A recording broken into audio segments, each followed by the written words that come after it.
Salut tout le monde, on se retrouve aujourd'hui pour une nouvelle vidéo de présentation de match et ça va être la dernière des huitièmes de finale retour parce que bah voilà il y en a eu trois bien sûr, donc les deux enfin les non même les quatre de huitièmes de finale aller. Il y en a déjà eu trois de huitièmes de finale retour et du coup là on va faire la dernière, donc c'est la dernière soirée du huitième de finale et après il y aura le tirage au sort. Donc je vous ferai une petite vidéo d'ailleurs, je vous le dis une petite vidéo donc le vendredi soir, je pense, elle sortira, ou peut-être le samedi, parce que le tirage, comme vous le savez, ça va être vendredi vers midi, je crois. Généralement c'est vers midi, mais oui, ça doit être vers midi, et 13h la Ligue Europa normalement. Je vous ferai une revue du tirage avec justement Ligue des Champions et Ligue Europa, parce qu'à partir de ce moment-là, à partir de ce stade-là, je ferai des vidéos également sur la Ligue Europa. Comme il y aura moins de matchs, ça sera plus facile à traiter. Donc on va traiter tout de suite les deux derniers huitièmes de finale retour de cette Ligue des Champions, donc à savoir Barcelone-Chelsea du coup, parce que c'est à Barcelone que ça se joue au Camp Nou, et Beşiktaş-Bayern. Donc d'abord Beşiktaş-Bayern qui va se jouer donc en Turquie. Donc après un match aller dominé largement par le Bayern, donc avec une expulsion très rapide du défenseur central croate Vida du Beşiktaş, derrière le Bayern a déroulé et a mis un petit 5-0 à domicile certes, mais je vois mal Beşiktaş en mettre 5 au Bayern chez eux sans s'en prendre surtout, parce que c'est ça, c'est surtout que Beşiktaş, c'est limite plus ça qui me fait dire que le Bayern va se qualifier. C'est pas trop les 5 buts, parce qu'en soi, Beşiktaş, peut-être dans un grand soir, peut-être avec une expulsion, pareil, ils peuvent peut-être mettre 5 buts. Mais ils n'ont pas marqué à l'extérieur. Et le truc, c'est que si le Bayern en met un, faut que le Beşiktaş en mette 7. Et 7 buts, déjà 5, ça me paraît complètement utopique, on va dire, pour le Beşiktaş. Là, 7 buts, ça sera mort et je vois mal le Bayern ne pas marquer. Donc, le Bayern va passer très facilement. C'est pour ça d'ailleurs que je disais que la soirée donc d'hier, la soirée de mardi, était la plus incertaine. Et d'ailleurs, on a vu que c'était assez incertain. Le débrief va être assez intéressant. Le débrief va être vraiment super intéressant, notamment ce petit Manchester Séville. Mais je vous en parle pas trop. Mais entre autres, il va y avoir un petit peu de lynchage de Mourinho. Entre autres.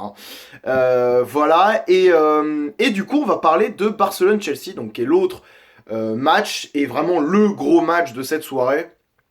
Assez indécis, finalement, parce que le Barça est qualifié au coup d'envoi, joue chez eux.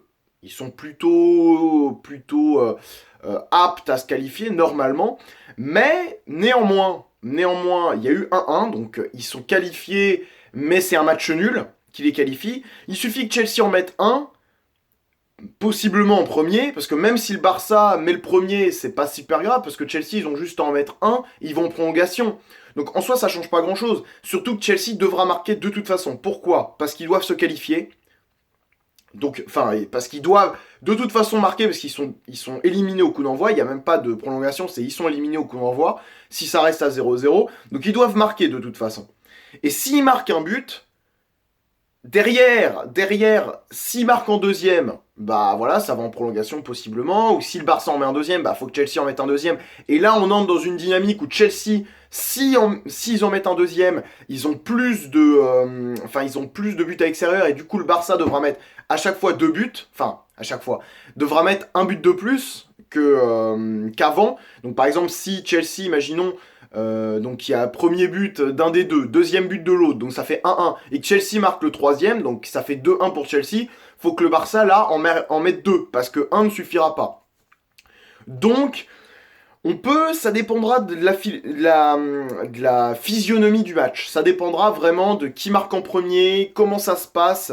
Ça se trouve, le Barça va dominer outrageusement le match, et cette fois va avoir deux occasions, parce que au match aller, on a vu qu'ils avaient la possession, mais qu'ils avaient zéro occasion, quoi. Ils ont été chanceux de marquer un but par une erreur grossière de Christiansen, mais sinon, Sinon, enfin, qu'aurait pu être évité si l'arbitre avait sifflé simulation de Suarez, sachant qu'il est revenu après, il lui a mis un carton. Mais ça, après, c'est un petit peu plus discutable. C'est pas non plus une erreur monumentale. L'erreur, elle est clairement de Christiansen. Pardon.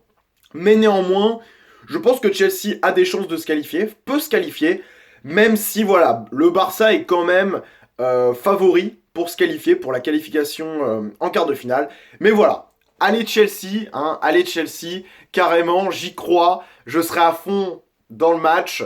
Il faut qu'Hazard soit décisif, il faut que Willian soit décisif, et prions pour qu'il fasse une composition offensive.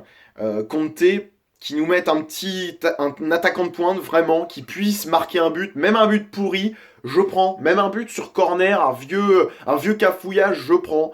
Au Camp Nou, je prends tous les buts. Je prends tous les buts, même les buts accordés, enfin même les buts où il y a un peu